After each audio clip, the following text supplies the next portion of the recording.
Saddled with debt of more than £1 billion, the new management believe they can make trading profits in the next few years. But wasn't today's decision costly in human terms as well as in golden handshakes? Well, obviously, whenever one has to retire people or ask people to retire or ask them to leave, it is painful.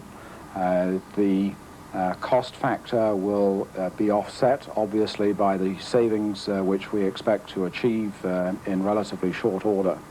In terms of what was wrong before, I think that is not really something for me to respond to. My position since I've been with British Airways is really looking to the future to determine how we can most efficiently organize the company to achieve our objective of being the best airline in the world.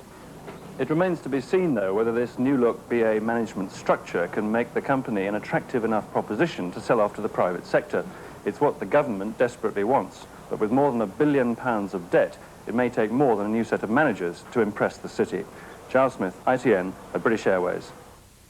Just 2 days before the crucial Commons vote on hanging, both sides are predicting victory.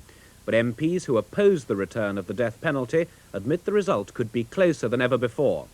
Today, the Conservative MP, Sir Ian Percival, attacked the Northern Ireland Secretary, Mr Pryor, who said he opposes hanging for terrorist murders because it could incite the IRA.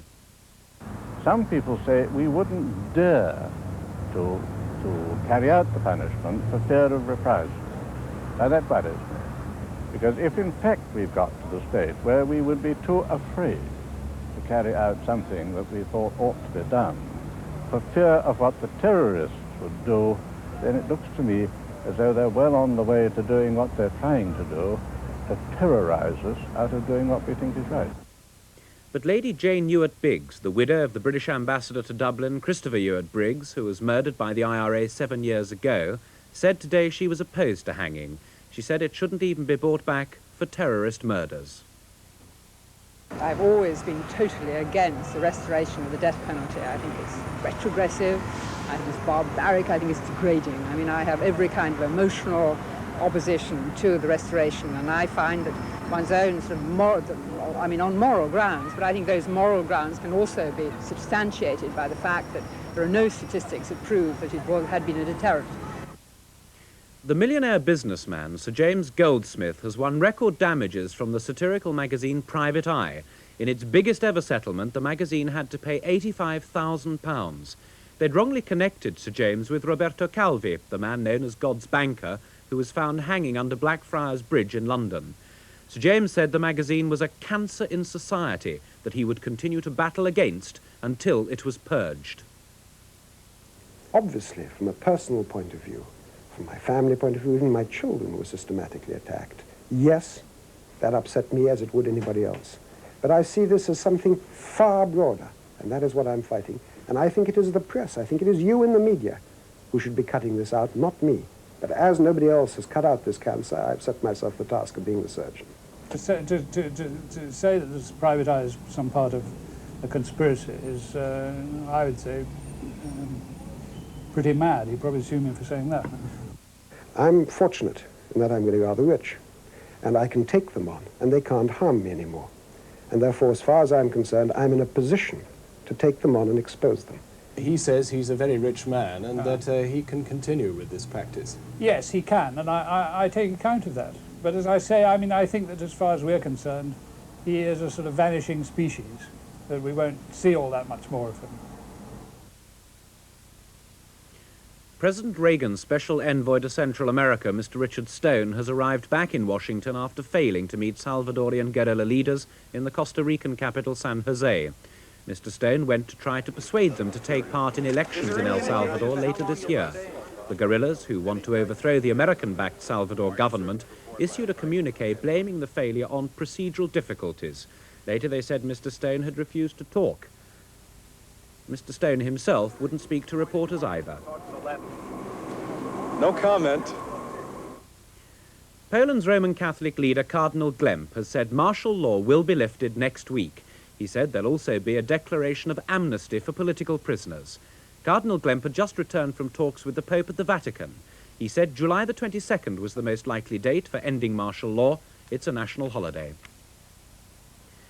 4 policemen from Northern Ireland have gone on trial in Dublin on firearms charges. It's believed to be the first time RUC officers have been tried in the Republic. The 4 constables from County Armagh have denied charges of having guns and ammunition to endanger life. The court heard today that they had to be rescued from an angry mob at Castle Blaney in the Republic last August. The prosecution say the men should have left their guns in Northern Ireland and claim the 4 entered the Republic to commit a crime. Edinburgh police have launched their biggest hunt for 30 years for the missing 5-year-old Caroline Hogg. She was last seen on Friday with a man leaving a fair near her home in the Portobello area. Police want to talk to a man in his 30s with collar-length hair. This report from Scotland. The little villa where the Hoggs live is right on the seafront, and Caroline was allowed out just as far as the swing park next to it at 7 o'clock in the evening. Her mother expected her to be back in 5 minutes. But Caroline wandered further on down the road to the Fun City Fairground, which by then was in full swing. It's a well-known landmark which has been there in one form or another for 70 years. She was last seen leaving at 9:15, apparently happy in the company of a 30 to 40-year-old man who'd been paying for a roundabout ride for her. Today, the fairground was closed as police searched every inch of it. Holidaymakers kept away from the normally busy seafront, which today was cold and misty. The little girl's disappearance has so shocked the area that 600 volunteers came forward yesterday to help search for her. But so far, there's been no trace. Paul Murricane for ITN at Portobello. Latest figures from the government show it borrowed £2.55 billion last month, way above estimates. The figure virtually doubles central government borrowing in the first 3 months of the financial year to nearly £5.5 billion. Wholesale prices rose by only 0.2% last month. It should mean only small rises in prices in the shops. In the city, BP shares fell again after the Treasury refused to comment on rumours that the government is planning to sell off 100 million shares in the company. Shares closed at 400, down 4. The FT30 share index closed at 678.5, that's down 5.4 points, and the pound closed at $1.5340, that's down 0.75 cents. Prince Andrew has said the tragedy and suffering of the Falklands War should never be forgotten. The Prince, who flew a Sea King helicopter in the South Atlantic, was opening a Falklands exhibition in the Royal Navy Museum at Yeovilton in Somerset. From captured Argentine planes to task force beer cans, from a genuine pebble from Pebble Island to a solitary Argentine towel thrown in at Port Stanley. The instant history of the Fleet Air Arm in the Falklands. And there to open the exhibition, a rather well-known Royal Naval pilot. Among the aircraft, this is Humphrey, a bullet-riddled Wessex helicopter which depth-charged an Argentine submarine at South Georgia. The ships of the task force are represented in scores of paintings by top artists. The Prince told his audience of naval top brass he'd been proud to have taken a very small part in a magnificent achievement. In 10 weeks, we sent 25,000 people and over 170 aircraft to the South Atlantic, and we ejected several thousand soldiers who had had plenty of time to establish themselves in the islands. It was a tremendous victory of spirit, determination and training over a great distance and limited resources. But a victory that took its toll. Chief Petty Officer Bullingham was blinded in the Falklands. He's now an information officer at the museum.